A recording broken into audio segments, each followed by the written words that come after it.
Okay, so we'll learn laws of Shabbos, Alter Rebbe Shulchan Aruch, section 302, Halacha 17. Yeah.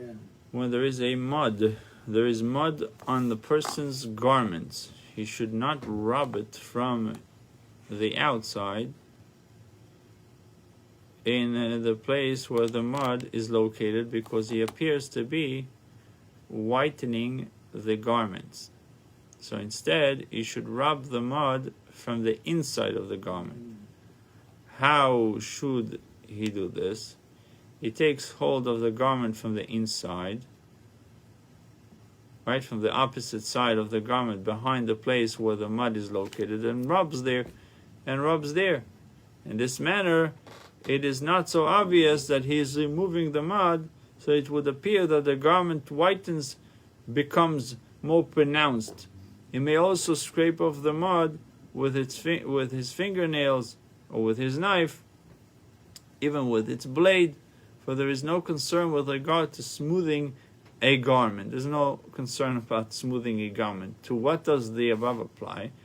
To moist mud. There are authorities, however, who maintain that different laws apply to dry mud. It is even forbidden to rub from the inside when it comes to a dry one. Needless to say, it is forbidden to scrape off dry mud.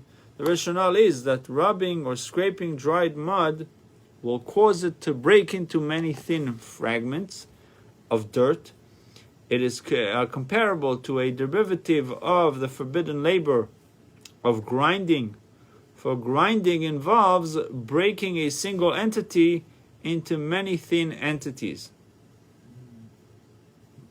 Therefore, rubbing or scraping off the dried mud is forbidden according to a rabbinic decree.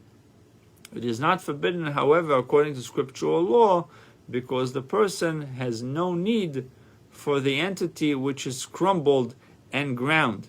This ruling would apply even according to the authorities who maintain that one is liable for performing a melacha she'eina tzricha legufa, a forbidden labor that a person performs for a purpose that does not involve the object with which the forbidden labor is performed.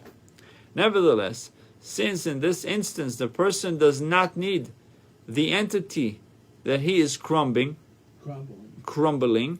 it in this manner is not considered as a derivative of grinding, because ordinarily one grinds only when he needs the substance that he is grinding. Buchim Tiyah.